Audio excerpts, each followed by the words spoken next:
dari CP Blok B Tanah Abang Chapter Regional DKI 4. Silakan Bro Adrianto. Ya, selamat malam pria-pria terbahagia di dunia. Perkenalkan, nama saya Andrianto dari CP Blok B Chapter Tanah Abang. Terima kasih buat Pak Joni dan teman-teman yang sudah memberikan waktu buat saya bersaksi. Saya adalah anak pertama dari 5 bersaudara laki semua. Yang ingin saya ceritakan, pada waktu saya berumur 7 tahun, mama dan papa berpisah. Jadi mama adalah single parent, papa menikah lagi. Saya kasih tema penyertaan Tuhan sempurna. Kenapa? Karena walaupun mama mengasuh 5 orang anak laki-laki semua, tapi Tuhan menyertai, Tuhan memberikan kekuatan buat mama. Mama sendiri belum Kristen pada waktu itu. Waktu saya kecil, umur 7 tahun, saya udah mulai diajar, mama udah ikut sama nenek dulu, diajak ke gereja, dan kita juga mulai ikut sekolah minggu.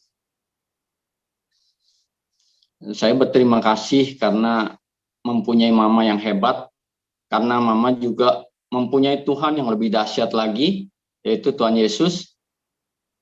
Karena kalau bukan dari penyertaan Tuhan yang begitu sempurna, mungkin saya sampai saat ini juga belum tentu ada sampai saat ini gitu. Sebagaimana saya ada. Saya bisa bayangkan gitu waktu kecil, mama, biasanya kalau mama dan papa memang biasanya lebih kuat mama ya. Kalau mama ditinggal, istilahnya wanita ditinggal pria gitu, ditinggal suami masih kuat, tapi kalau pria ditinggal sama istri pasti nggak kuat. Saya bangga gitu karena didikan mama pada waktu kami kecil begitu disiplin. Kami walaupun waktu itu saya 5 bersaudara, 4 adik-adik saya itu bedanya, yang saya kedua, ketiga, keempat itu bedanya setahun. Jadi ya bapak-bapak semua bisa bayangin gitu, waktu itu 4 laki semua. Tapi selama kita ada gitu, hebatnya mama itu kita tuh nggak pernah berantem, walaupun laki-laki semua gitu. Sekolah dari SD, SMP, kalau zaman sekarang anak kuliah baru bisa dapat julukan S1. Tapi pada waktu itu keluarga saya nih, keluarga mama, saya udah dapat julukan S3.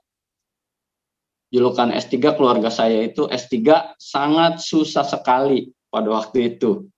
Jadi ya bisa dibayangkan waktu masih kecil, seumur saya nggak bisa merasakan seperti anak-anak lain, bisa bermain, bisa jalan-jalan sama orang tua. Semenjak mama dan papa berpisah itu, mama mencari nafkah sendiri, kita anak-anaknya juga jadi membantu, sampai saya dan adik-adik bisa melakukan yang anak-anak lain belum tentu, apalagi anak-anak sekarang. Pada waktu saya umur 7 tahun, saya bisa menjaga adik-adik saya yang beda-beda setahun gitu kan.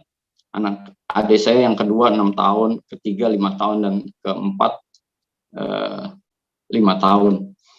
Tapi Tuhan begitu menyertai keluarga kami gitu. Didikan mama yang begitu ekstrim menurut saya pada waktu itu, kalau sebagai anak-anak pada saat itu mungkin merasa, waduh ini ekstrim banget nih mama nih ngajarinnya begini. Tapi yang begitu dilihat hasilnya, oh ternyata begini, kita jadi mandiri gitu. Sampai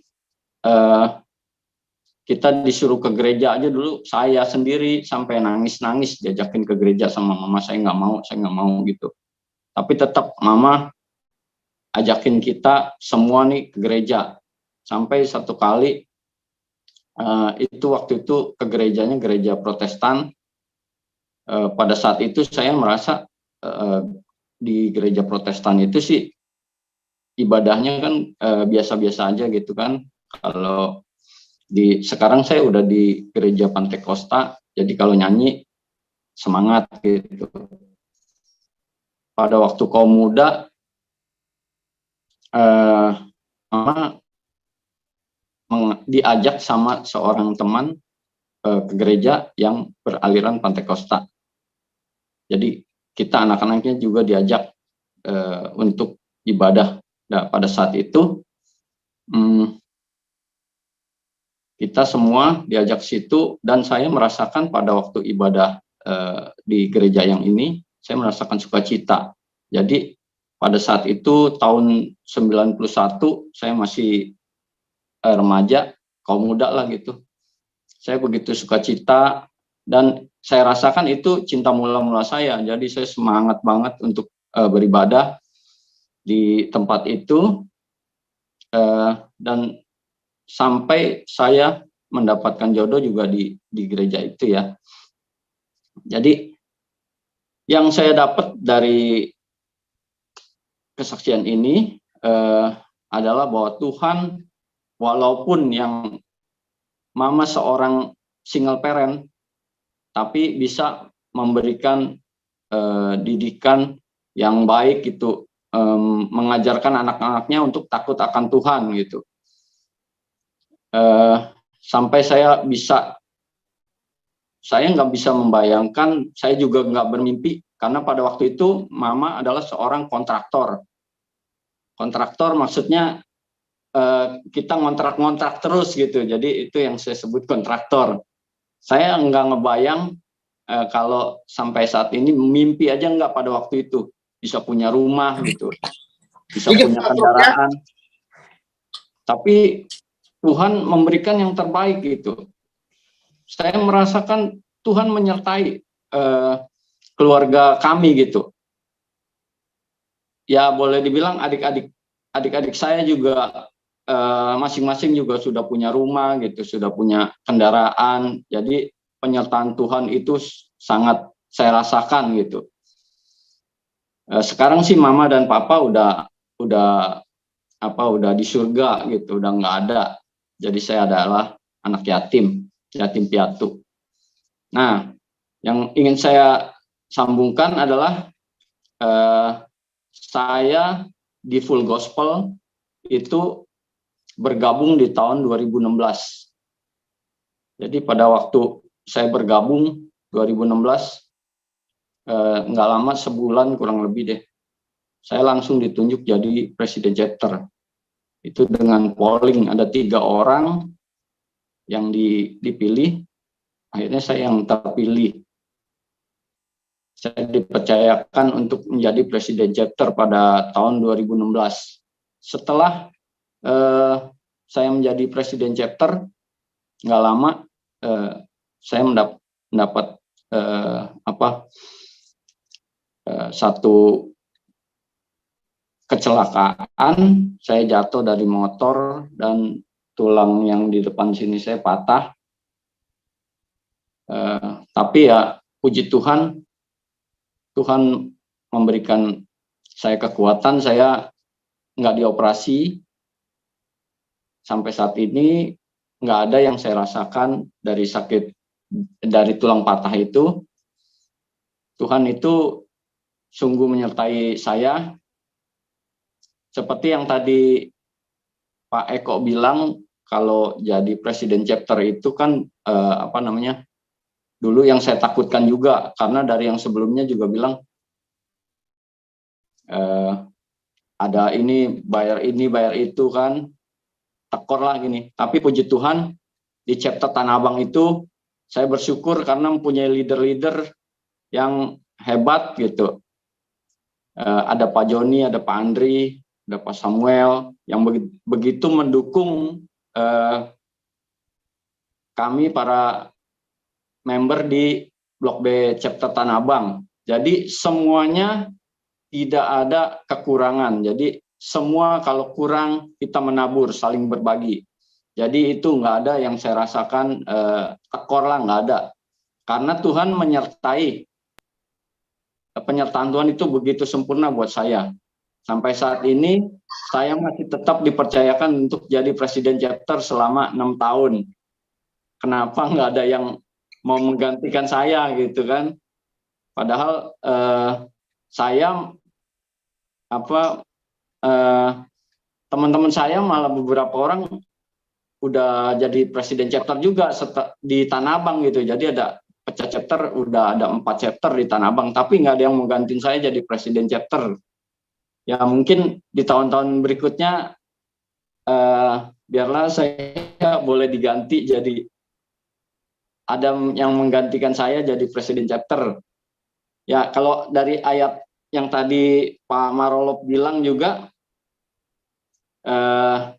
ini ayatnya kurang lebih sama nih. Di Mazmur 37 ayat 25. Dahulu aku muda, sekarang telah menjadi tua, tetapi tidak pernah kulihat orang benar ditinggalkan atau anak cucunya meminta-minta roti. Jadi selama saya dari kecil sampai saat ini, saya nggak meminta-minta untuk minta-minta kepada ini, tidak mempermalukan Tuhan. Saya percaya kalau Tuhan menyertai saya dengan sempurna. Itu aja kesaksian saya, Pak Joni. Teman-teman, terima kasih. Bro Andrianto. Ya, silakan Pak Robertus, teman saya. Bro Robertus ada Robertus? Ada, Be. Siap. Puji Tuhan, Pak Andrianto, apa kabar? Selamat malam. Salam orang terbahagia di dunia. Puji Tuhan, thank you untuk kesaksiannya malam hari ini yang begitu sangat memberkati kita semua ya. Pak Andrianto, cuma aku penasaran peran dari leader-leader di chapter Tanah Abang, karena saya tahu Pak Joni salah satu senior di sana. Bagaimana selama ini untuk mungkin memberikan semacam saya tahu tadi Bapak dengan sangat jelas mengatakan bahwa dari pribadi Bapak sangat memahami bahwa anak Tuhan itu tidak akan pernah minta-minta gitu ya. Tapi kan di sisi lain terkadang kita juga tanpa sadar akan dipengaruhi oleh leader-leader kita di atas kita. Kalau di Tanah Abang sendiri bagaimana untuk leader-leader yang di atas Pak Andrianto selama ini memberikan support ke Pak Andrianto? Ya, seperti yang saya tadi bilang, leader-leader di Tanah Abang itu semuanya oke. Jadi kalau ada masalah khususnya di keuangan, semua menabur, itu aja, mendukung ya untuk keuangan ya. Untuk man-to-man ministry-nya bagaimana, Bro Andrianto? Apakah juga dirasakan oleh member-member Bro Andrianto di chapter? Ya pasti, karena leader-leader seperti Pak Joni, Pak Samuel, Pak Andri itu setiap ada member dia pasti hadir, jadi otomatis mendukung kita. Wow, puji Tuhan ya Pak Andrianto, Bro Joni, good sampel ya untuk kita sesama leader di dalam Full Gospel ini ya. Mungkin pesan juga buat teman-teman di sini chapter presiden yang mungkin sedang berjuang, mungkin atasannya tidak ada, yang tadi Pak Andrianto sampaikan bahwa kita berpegang pada firman, anak Tuhan tidak pernah ditinggalkan ya Pak Andrianto ya, selalu ada pertolongannya, tidak akan pernah minta-minta. Terima kasih buat kesaksian Pak Andrianto. Thank you Bro Joni. Ya, thank you untuk kesaksian Bro Andrianto dari Tanah Abang. Teman-teman kasih plus dong.